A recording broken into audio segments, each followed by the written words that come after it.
Oklahoma head coach Lincoln Riley says he doesn't plan on naming a starting quarterback for Saturday's game against TCU. This after freshman Caleb Williams replaced Spencer Rattler and led the Sooners to a comeback win over Texas with 300 yards of total offense, the most ever by a true freshman against the Longhorns.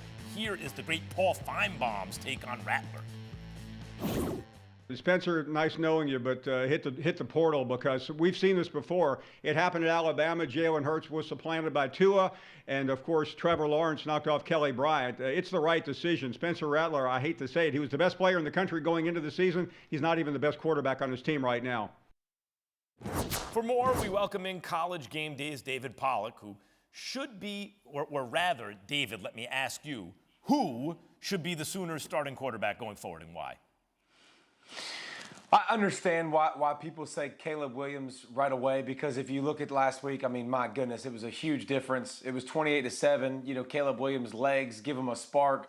One of the things I don't think Caleb Williams knows the playbook as well as Spencer Rattler. I don't think he's going to get him in good plays consistently like Spencer Rattler. But man, Max, it's hard to say Spencer Rattler deserves it when I just watched Caleb Williams come in and do a couple things that I thought better than Spencer Rattler. And what's that? Buy time. He does a great job and has an unbelievable knack. You could tell he is so comfortable with a free rusher, with somebody coming. He don't care. He's chill. He's got more mobility. So the run game went up big time. 7.7 yards a carry with Williams in the game, 4 yards with Spencer Rattler. And the throw game down the field. Williams wasn't afraid to chuck it, and he made big plays down the field. So I could make a case for Williams, and I think Caleb Williams is probably going to get the start. Everyone, including Trevor Maddich on the show last week, has been gushing about the Georgia Bulldogs and the defense, the putting up unreal numbers on defense, giving up just 5.5 points a game so far this season.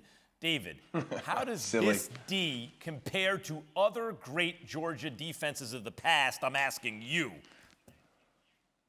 It's the best, and it's not close. From Georgia's past. Not only that, Max, I'll go one further.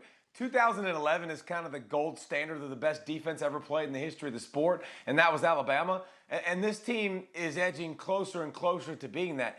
33 points in 6 games, Max.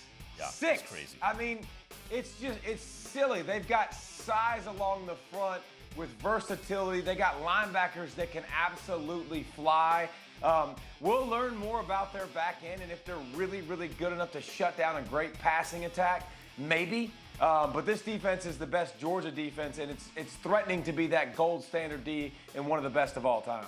And I want to make this very clear, because you were a hell of a linebacker on a hell of a Georgia defense, right? And you are saying right now that this Georgia defense has a chance to be the greatest defense in the history of college football. Yes, I will say that, and they're proving it week in and week out, and they get another week against Kentucky, and more information still to come, but right now you definitely got to put them in that category. I can't argue. I don't know how you can argue, really. It's saying something, though. As for your top 4, Georgia's your top team, followed by Oklahoma, Iowa, and Cincinnati, 4th at the moment. How far behind is Alabama after they were upset by Texas A&M? They're at 5. I think Alabama's still.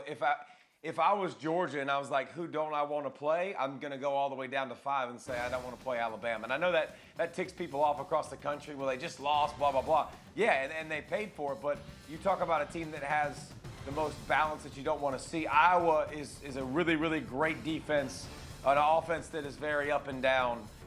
Cincinnati, I think you've seen offense where it's really, really good and then it's up and down and not as consistent. So Alabama, I have them at 5, and I think by the end of the season, there's a good chance we're going to be talking about like 1 versus 3 or 1 versus 2 at the end of the year with Georgia and Alabama.